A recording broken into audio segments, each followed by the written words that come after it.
Hi everyone and welcome to Asami Rat Care. So today's video is all about parasites, which is a lovely kind of conversation to have, but actually quite important as it's something that does come up quite often in rats, and there's actually also a fair bit of misunderstanding and confusion over it.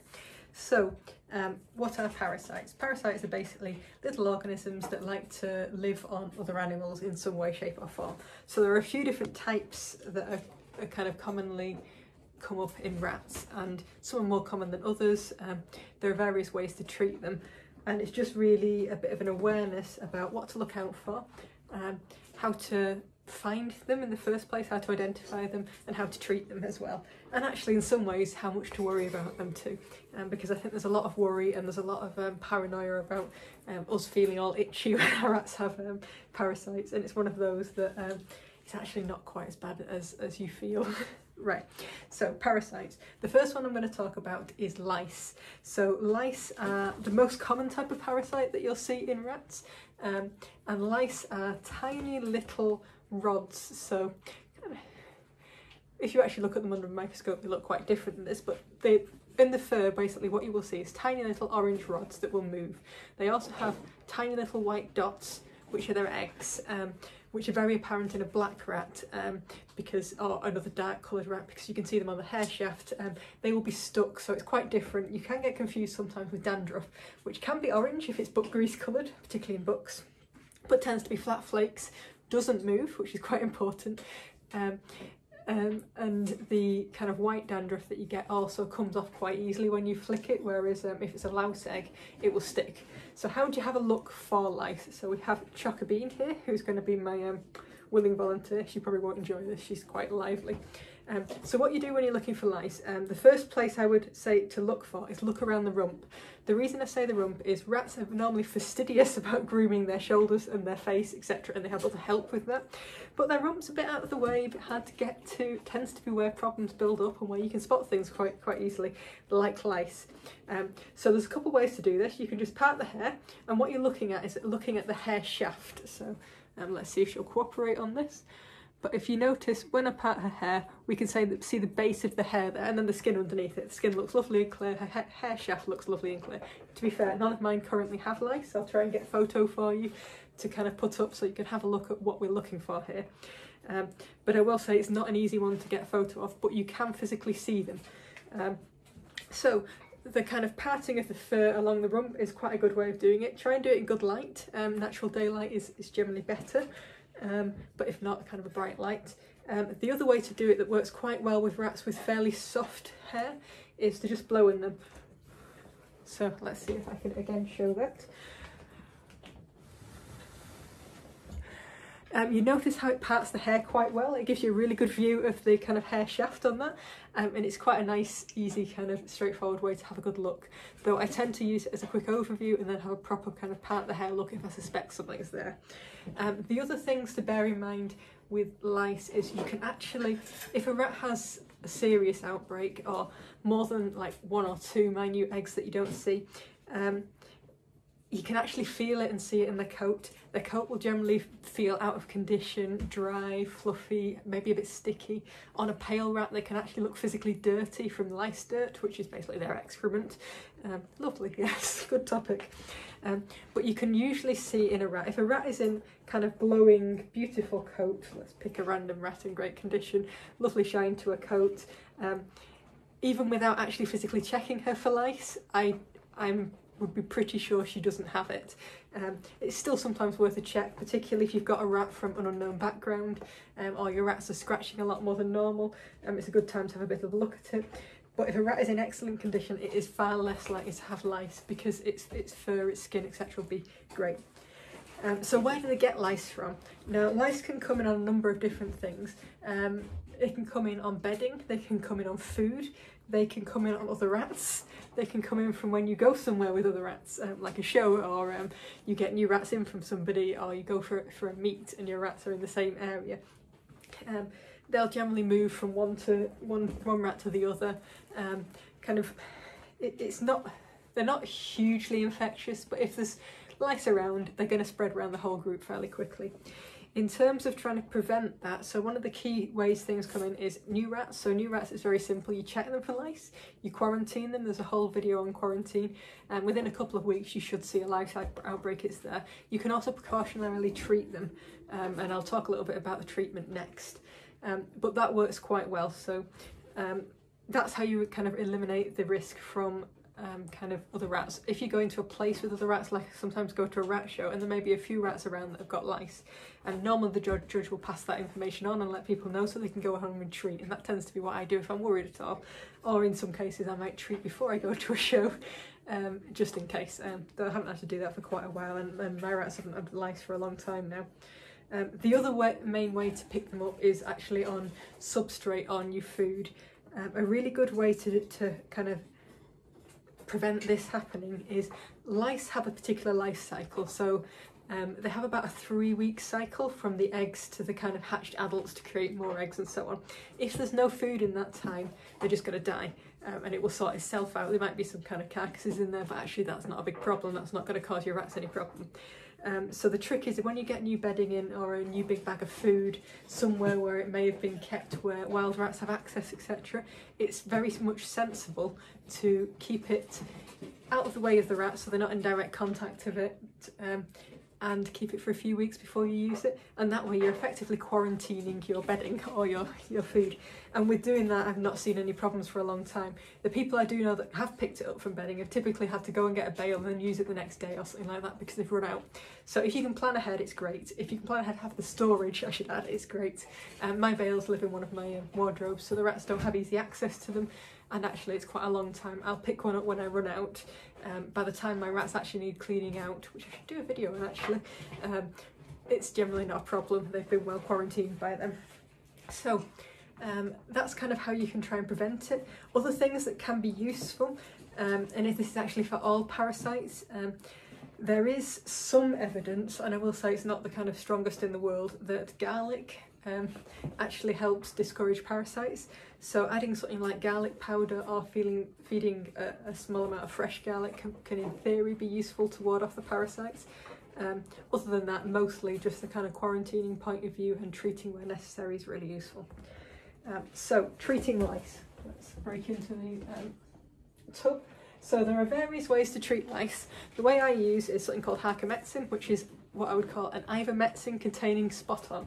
There are many different types of this. Harcomycin just happens to be one that I can get hold of easily enough. You don't need a vet's prescription to treat with this, which is very handy. There are different strengths, so this harcomycin is 0.35, so I'll show you that so you can kind of get used to what you'll be seeing. There is also commonly 1% and actually 0.1%, quite common in the UK, and they're kind of general. Make sure it says ivermectin containing spot-ons. There's also a type called beaver spot-on, not to be confused with Bob Martin spot-on, which is entirely useless and should never be touched. At best it's useless, at worst it's dangerous. Beaver spot-on is an ivermectin containing spot-on sold for small animals, and they come in a hamster version, which is for very, very small animals, and a kind of rat to guinea pig to rabbit size version, which is slightly larger animals. They're fine, but you don't have to put a lot on. You have to put like full pipettes on the rats so they end up soaking. The idea with the ivermectin is it treats the kind of surface parasites. It generally does a really good job.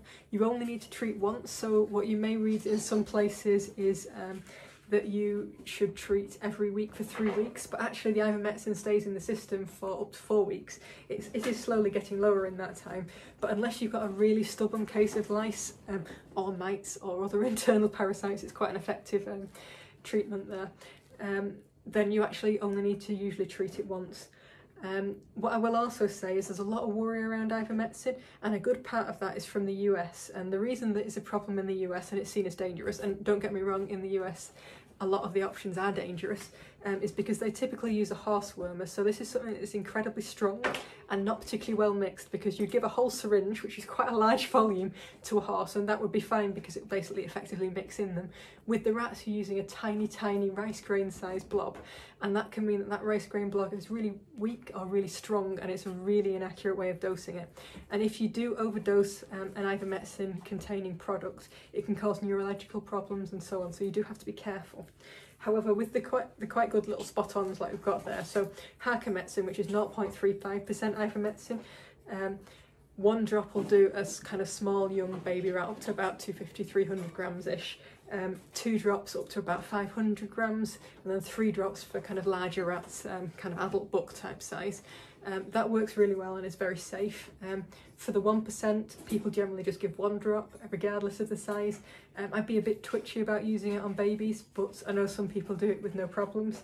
And then 0.1%, you'd obviously add a bit more depending on the size of the rat compared to the 0.35%. So the dosing is quite straightforward. What you can do as well is you can dose properly. I might do a little video on that at some point which just explains how to work out dosing formulas, but I'm not going to do that for now because there is a bit on my website if you want to have a look actually on the parasites side of things, but that just explains it. So ivermectin based is excellent. The second option is something called selamectin. Now selamectin in the UK you have to have a prescription for, so that means you have to go to your vets. It is slightly safer in that it's got a kind of more safe dosage range, so with everything you dose there is a kind of safe dosage range and then there's a toxic dosage range, and selamectin has a much broader one than ivermectin, which makes it a lot safer, particularly if you're worried doing very young rats or weak rats or any rat that's had an adverse reaction to ivermectin in the past. It can be quite useful. So selamectin is great. Do be cautious about anything else. I've heard some really bad experiences where people have used cattle kind of wormer well, when I say people, when vets have chosen to use a cattle wormer on there because they didn't have a small animal suitable product there, and it's actually caused massive problems for the rats and killed them. It's not something to be underestimated. Just purely the vets did not mean any harm by that. They genuinely thought it was safe by doing the dose, but it is so hard to accurately dose something that's really, really strong, and those rats sadly suffered for that. So do be careful, but ivermectin and selamectin are both safe. Ivermectin you can buy from kind of pet shops, online, etc. Selamectin has to be in the vets. If you're in the US, you can actually get that in the form of Kitten Revolution, which is a form of kind of kitten spot on, and by kitten I mean cat kitten rather than rat kitten, and that's quite widely available without prescription. It's not entirely cheap, but it works well, and actually in the US it's by far the safest option because I've not yet seen a good kind of small animal spot on like the Harcomycin, which I should say is for pigeons, not for rats, but actually works really well. But yes, so those are the things you think about, and they're very good treatments for lice. If you're treating lice, treat every rat in that group because the chances are it's spread even if you may not see it. They do spread very well. Right, so the next most common, so we have our lice, which are visible, we can see them, and then we have mites. Mites are a little bit more complicated. They're microscopic, so there is no chance you've seen them. If you've seen something on your rat, it's either a flea, which I'll talk about in a minute, or more likely a louse. It's not a mite, unless you're talking about, and we have Berko handy for this, if you see a crustiness around the ears, which Berko doesn't have. He does a very, very fashionable split ear here because he picked a fight with somebody, didn't you? Before he was neutered, hence why he's neutered. But yes, so a little crustiness around the ear is a visible sign of mites. What you can also find is scabs. So a classic place to find scabs on rats with mites is around the shoulder area. They'll literally be peppered by small little bites, and actually around the cheeks and under the chin. The reason that area gets all those scabs, and actually when the whole rat is technically infested with the mites, is because that's where it's easy for their back feet to reach. So they're basically scratching at what they can reach. I would show you with my leg, but I'm not that flexible. But effectively, where they're scratching and then causing those little scabs is where they've got the mite problem. Now, mites in rats, other than the ones that are crusty around the edge of the ears, which are a particular kind of mange mite, general mites in rats, all rats do carry, and they carry them all the time. And basically what happens is their immune system has a bit of a bad day. They might get a bit ill. They might get a bit ill, they might get a bit run down. Sorry, somebody knocked something over. They generally might be a bit under the weather. And what then happens is the mites have a flare-up because they're not able to keep on top of it by normal grooming and from grooming from other people and so on. So that can happen, and then these mites will flare up and they'll seem to come out of nowhere, and they quite often happen when the rats are kind of already ill. So it's like another thing on top of that. But it basically means that all rats in your group at all times have a degree of mites, and you don't need to worry about it. The only time you need to worry about it is when you see them starting to have this kind of flare up. And then all you need to do is, much like you do with lice, is just treat them. But this time you only need to treat that individual that's having the flare up, because the others have it anyway. Unless you're talking about these mange mites on their ears, they don't have them all the time, and when they do have them, it's really infectious. If you see that, much like with lice, you treat all of them.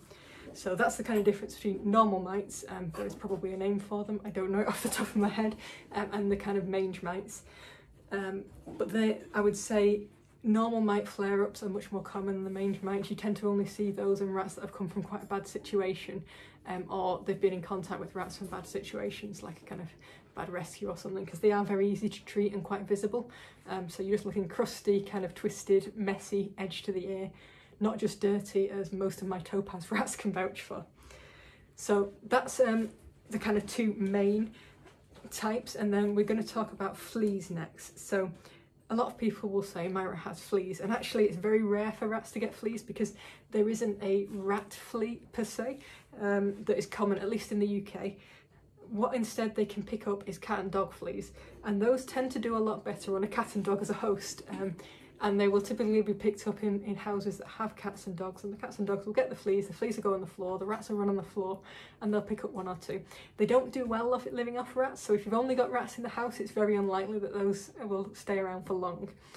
They can also come in on bedding and substrate, much like you can see with lice, but it's not nearly as common. So if you see them, and I should say they're quite big insect-looking creatures that are black typically. If you do a quick Google on a cat and dog flea, you'll see it. They are quite ugly little chaps, and they are also quite distinctive from anything else. They're far bigger than a typical louse.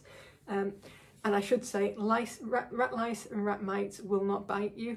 A cat or dog flea can bite you as a human as well. So you legitimately can feel itchy with those ones. The other ones you will feel itchy with, but it's all in your mind. But yes, so it's one being aware of, in that you're just as much dinner to a cat or dog flea as your cat or dog, or as your rat is. You might not be as preferable as a kind of cat or dog, but it is something that they may kind of jump in on and have a bit of a nibble. But again, those are perfectly fine to treat with ivermectin. The only thing with that is they tend to also live in carpets where they've got ready access to a meal. Whilst your rats may be treated, you might actually have to think about treating your house as well, and there are pet safe ways of doing that, but I would keep your rats well out of any space that needs to be kind of fumigated or treated with a flea bomb or something. And you also need to make sure that whatever dog or cat was either is in that environment or was in that environment is treated and kept away from them in the future. So it's not very common you see kind of cat and dog fleas on rats. I've had it once when we moved into a flat temporarily that a cat had lived in before, and it didn't take us long. The rats got treated straight away. I was really gutted that I couldn't treat myself with ivermectin. Probably can, but I don't have a dosage for humans.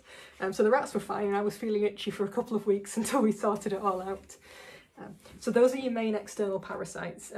Those are what you most commonly see in rats if you're talking about parasites. The next one to consider is internal parasites. So these are typically worms, and that's what we're kind of mostly going to cover. There are other things that they can get, but those are the main ones. But there are actually different kinds of worms as well. Some are kind of problematic, some are not. So the most common one that you see are a kind of pinworm. So these are very minute, kind of whitish stick type things that you can find in droppings. And actually, and they are very, very small. It's worth double checking pictures with people. I will try and get a picture, but it's reliant on somebody with a picture supplying me with one, because I haven't had them myself in mine. But when you get them, they're not a big deal really. What you don't want to see is larger worms in the droppings or actually coming out of the rat. But like with everything, ivermectin is quite useful. You can also treat with Panacure, which is a kind of it deals with internal parasites very well.